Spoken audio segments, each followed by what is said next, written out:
मी जर ओला किंवा उबरनी प्रवास करत असाल ना, तर तुमच्याकडे माझी एक विनंती आहे, की तुमचं पिकअप लोकेशन जर कंजेस्टेड एरियामध्ये असेल ना, जसं की दगडूशेठ गणपती किंवा पुण्यातला जो पेठ एरिया आहे ना, तर तशा ठिकाणी जर पिकअप लोकेशन असलं ना, तर कृपया ड्रायव्हर यायच्या आधी तुम्ही पिकअप लोकेशनला रेडी राहत जा. काय होतं, की अशा ठिकाणी आपण गाडी थांबवून ठेवू शकत नाही आणि तशा वेळेस जर कस्टमर बोलला ना, "थांब, थांब 2 मिनिटं जरा आलो."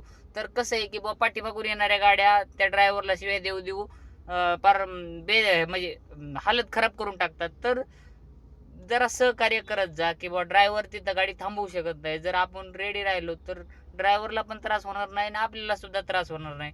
बऱ्याच लोकांना ह्या गोष्टीचं भानच राहत नाही की आपण गाडी बोलवली, गाडी रस्ता खाली छोटा असतो, कंजेस्टेड एरिया असतो, तिथं ड्रायव्हर जास्त वेळ थांबवू शकत नाही. 5-10 किलोमीटर आपलं 2-3 किलोमीटर वरून ड्रायव्हर पिकअप करायला येतो आणि तिथं आल्यावर कस्टमर तिथं रेडीच नसतो. अशा वेळेस जरा आम्हाला पण वाईट वाटतं की हे काय चाललंय.